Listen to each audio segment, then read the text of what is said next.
Innal hamdalillah nahmaduhu wa nasta'inuhu wa nastaghfiruh wa na'udzu billahi min syururi anfusina wa min sayyiati a'malina may yahdihillahu fala mudhillalah wa may yudlilhu fala hadiyalah. Asyhadu an la ilaha illallah wahdahu la syarikalah wa asyhadu anna Muhammadan abduhu wa rasuluh alladzi la nabiyya ba'dah, amma ba'du. Qala Allah Ta'ala fi kitabihil karim, a'udzu billahi minasyaitonir rajim, ya ayyuhalladzina amanu taqullaha haqqa tuqatih wa la tamutunna illa wa antum muslimun. Wa qala Rasulullah sallallahu alaihi salatu wassalam, ittaqullaha haitsuma kunta, al hadis. Hadirin ikhwati iman, sidang Jum'ah yang sama-sama mengharapkan ridho dan maghfirah Allah Subhanahu wa taala. Yaumul Jum'ah, hari Jumat, dinamakan juga sebagai Yaumul Maghfirah, hari di mana Allah Subhanahu wa taala menurunkan ampunan. Berdasarkan sabda Rasulullah SAW, as-salawatul khamsu, salat yang 5, al-jum'atu ilal jum'ati, dari satu Jumat kepada Jumat yang lainnya, kafaratun lima bainahuma, itu ada kafarat, ada penggugur atas dosa-dosa diri kita. Namun ternyata ikhwatu iman rahimakumullah, Al-Imam Ibnu Hajar Asqalani dalam kitabnya Fathul Bari memberikan syarah terhadap hadis ini. Kafaratul dzunub berkaitan dengan pengampunan dosa, bisyurutil wujudil jami', itu perlu adanya syarat-syarat yang harus dipenuhi. Mengutip riwayat dari sahabat Abu Hurairah yang termaktub di dalam kitab Sahih Muslim, itu ada 4 yang minimal harus kita jaga. Rasulullah SAW menyampaikan yang pertama, manigtasala fi yaumil jum'ah, barang siapa yang mandi pada hari Jumat.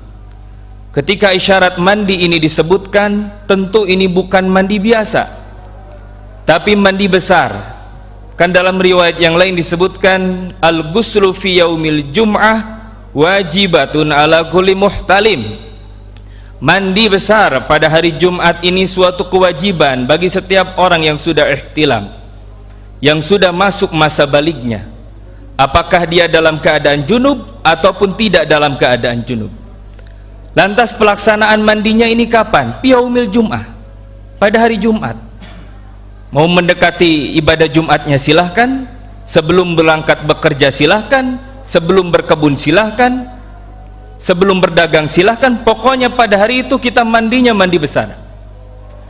Rasulullah SAW memberikan uswah di dalam mandi janabahnya ini, disaksikan oleh istrinya sendiri, oleh Ummul Mukminin, ibunda kaum mukminin Aisyah radhiyallahu anha, yaitu Aisyah, semoga Allah meridhai kepadanya. Kata Aisyah, pada saat Rasulullah SAW mandi itu, ya beda'u, permulaannya adalah yagtasilu yadai, mencuci dulu kedua tangannya, summa yaprugul ma'a, kemudian mengambil air, biyamini ala shimali, menggunakan tangan kanannya, kemudian dibasuh kepada tangan kirinya. Sampai ada para ulama yang menyebutkan ternyata Rasulullah SAW tidak hanya minum menggunakan tangan kanan, pada saat mandi pun membasuh tubuhnya itu, air yang tumpah kepada badannya adalah menggunakan tangan kanannya. Summa ghasala farjah, setelah mencuci kedua tangan kemudian mencuci parjinya. Summa wudu'a kama wudu'a lis-salat, kemudian Rasulullah SAW berwudu sebagaimana wudu untuk melaksanakan salat. Summa ya'khudul ma'a, kemudian mengambil air lagi. Setelah itu kemudian kata Aisyah radhiyallahu anha, Rasulullah SAW payadkhulu asabi'ahu fi usuli sa'ari, jadi tangannya ini menyelak rambutnya dari bawah sampai dengan dari depan, dari bawah, dari depan sampai dengan merata, disela begitu. Setelah itu membasuh kepalanya saja dulu 3 kali, kemudian membasuh seluruh tubuhnya, yang terakhir kemudian mencuci kakinya. Begitulah catatan istri Rasulullah SAW, yang tentu saja beliau yang paling berhak mengetahui bagaimana Rasulullah SAW melaksanakan mandi ini. Tapi yang pokok memang mandi besar ini seluruh tubuh itu terbasuh. Tapi kalau tahapan ini dihilangkan, kita menghilangkan bagian-bagian sunnahnya, bagian-bagian yang terpentingnya. Di antara mandi besar Rasulullah SAW. Kemudian ikhwatu iman dirahmati Allah Subhanahu wa taala, setelah kita memperhatikan mandi kita, summa atal jum'ah, perhatikan kapan kita mendatangi waktu Jumat. Rasulullah SAW dalam riwayat yang lain selalu mengambil pakaian yang terbaik, pakaian yang paling bagus, yang paling bersih. Ada minyak wangi, ambil minyak wanginya. Alaikum bisakinah, dan berjalan menuju masjid ini dengan tenang, dengan penuh ketenangan, tidak tergesa-gesa. Tidak tergesa-gesa artinya apa? Mengambil waktu yang paling awal. Karena kata Rasulullah SAW, idza kana yaumul Jumat, kalau hari Jumat ini tiba, waqafatil malaikatu ala babil masjid, malaikat-malaikat pencatat amal ibadah Jumat ini berada di depan pintu-pintu masjid. Fayaktubul awwal wal aqwal, kemudian dicatat siapa yang datang yang pertama, siapa yang datang kemudian.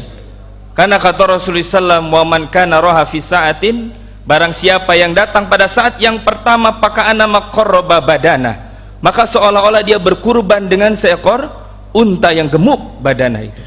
Wa man kana roha fi sa'atin saniyah, barang siapa yang datang di waktu yang kedua, paka'anama qarraba baqarah, maka dia seolah-olah berkurban dengan seekor sapi. Wa man kana roha fi sa'atis salisah, pada saat yang ketiga, paka'an nama qarraba kabshan akrona, maka seolah-olah dia berkurban dengan seekor kambing yang bertanduk indah. Wa man kana fi sa'atin rabi'ah, barang siapa yang datang yang keempat, paka'an nama qarraba dajajah, maka dia seolah-olah berkurban hanya dengan seekor ayam. Wa man kana roha fi sa'atil khamisah, sampai akhir, barang siapa yang datang saat yang kelima, sampai akhir, paka'an nama qarraba baydo, maka seolah-olah dia hanya berkurban dengan sebutir telur. Ikhwati iman yang dirahmati Allah Subhanahu wa taala, perhatikan, bersegeralah dalam melaksanakan ibadah Jumat ini sebagaimana Allah Subhanahu wa taala menyeru dalam ayat surat Al-Jumu'ah 9. Idza nudiya lis-shalat, apabila diseru pada waktu ibadah Jumat untuk melaksanakan salat Jumat, pas'au ila zikrillah, bersegeralah. Bahkan Rasulullah SAW ini kalau tiba waktu salat, maka seolah-olah Rasul berjalan hanya menuju satu titik tempat bersujud saja, tidak melirik kemana-mana. Tidak ada yang paling penting pada saat waktu sholat kecuali sholat. Kuat iman yang dirahmati Allah Subhanahu wa taala, yang pertama masalah mandi. Kemudian yang kedua, ketika tiba, summa yusalliya, kemudian dia melaksanakan sholat lima qudirul haus, sesuai dengan kemampuan dia. Para ulama menyebutkan dengan sholatul intidor. Bisa kita masuk menggunakan tangan kanan dulu, baca doanya sebelum kita duduk, bisa syukrul wudu, bisa kemudian tahiyatul masjid, bisa setelah itu melaksanakan sholat intidor 2 rakaat sampai dengan imam naik mimbar. Kemudian ikhwati iman yang dirahmati Allah Subhanahu wa taala, amal yang ketiga, syarat yang ketiga, summa ansota, maka dia harus diam hatta yabrugul imamu min khutbatihi, sampai dengan imam itu selesai menyampaikan khutbahnya. Kata Rasulullah SAW, apabila salah seorang di antara kalian ada yang berbicara, kemudian dia mengatakan ansit, diamlah kamu, maka yang melarangnya itu faqad lagauta, dia telah lago. Bahkan ada seorang sahabat yang ketika melaksanakan ibadah Jumat, temannya ini ditanya saat Rasul menyampaikan satu ayat, dan sahabat itu bertanya dengan kalimat mata hadhil ayah, ini ayat ini kapan turunnya? Mata hadhil ayah, didiamkan saja, dibiarkan sampai dengan terakhir. Kemudian sahabat itu berkata, ma min jum'atika, tidak ada Jumat bagi dirimu, faqad lagauta, karena engkau telah lago. Barakallahu li wa lakum.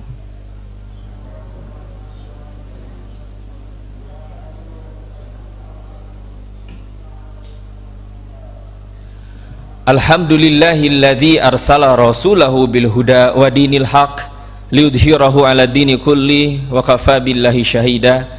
Asyhadu an la ilaha illallah wahdah la syarikalah wa asyhadu anna Muhammadan abduhu wa rasuluh alladzi la nabiyya ba'dah.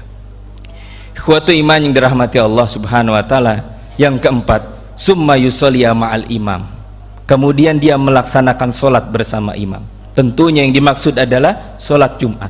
Bagaimana kata Rasulullah SAW, gufirolahu, maka Allah memberikan ampunan bagi dirinya. Ma bainahu wa baina jum'atil ukhra, antara satu Jumat ini dengan Jumat yang telah lalu. Yang telah lalu Jumatnya berkualitas, bertemu dengan Jumat yang berkualitas pula, ada ampunan yang Allah turunkan. Kemudian kata Rasulullah SAW, wa fadla salasata ayyam, bahkan ditambah 3 hari, jadi 10 hari ada jaminan ampunan dosa di antara 2 Jumat yang berkualitas. Namun tentunya ikhwatu iman yang dirahmati Allah Subhanahu wa taala, tidak terlambat bagi kita untuk senantiasa islahul ibadah, memperbaiki ibadah kita kepada Allah Subhanahu wa taala. Tidak lama, sebentar kita diperintahkan wa'bud rabbaka hatta ya'tiyakal yakin, beribadah kepada Allah Subhanahu wa taala sampai maut itu datang kepada diri kita. Selamanya qadarullahu ma syafa'al, Allah akan mentakdirkan atas kehendaknya seseorang terus berada di dalam kebaikan ketika ditanamkan dalam dirinya wal akhiratu khairul laka minal ula, akhirat itu bagi diri kita lebih baik. Dan selamanya ikhwah, ini harus jadi catatan, kalau merasa sholat ini menjadi penghalang bagi kehidupan diri kita, dunia kita dicabut keberkahannya oleh Allah. Merasa ibadah Jumat menghalangi pekerjaan kita, merasa ibadah sholat ini selalu menghimpit waktu kita, mencuri waktu kita, selamanya keberkahan dunia Allah cabut pada diri kita. Tapi insya Allah ketika kita menjadikan sholat itu sebagai sumber tenaga bagi diri kita, sebagai pertolongan dari Allah Subhanahu wa taala, wasta'inu bis sabri was sholat, disitulah mulai akan dibukakan pintu-pintu keberkahan bagi diri kita. Mudah-mudahan ikhwatu iman yang dirahmati Allah Subhanahu wa taala, kita termasuk hamba-hamba Allah yang senantiasa memperhatikan pelaksanaan pengabdian kita kepada Allah Subhanahu wa taala, dan mudah-mudahan pelaksanaan ibadah kita Jumat hari ini bertemu dengan Jumat yang akan datang itu Allah Subhanahu wa taala menjadikan sebagai kafarat, sebagai penghapus atas dosa-dosa diri kita. Dan mudah-mudahan ikhwatu iman dirahmati Allah Subhanahu wa taala, kita dijadikan hamba Allah Subhanahu wa taala yang diwafatkan dalam keadaan husnul khotimah, mati dalam keadaan amal yang terbaik. Demikianlah yang saya sampaikan, mudah-mudahan menjadi tazkirah, menjadi peringatan, dan ada ibrah pelajaran yang bisa diambil. Mudah-mudahan Allah Subhanahu wa taala senantiasa meningkatkan ketakwaan dan menjaga keimanan diri kita. Rabbana zalamna anfusana wa illam taghfir lana wa tarhamna lanakunanna minal khasirin. Rabbana atina fid dunya hasanah wa fil akhirati hasanah wa qina adzabannar. Aqulu qouli hadza wa astaghfirullah li wa lakum. Assalamualaikum warahmatullahi wabarakatuh.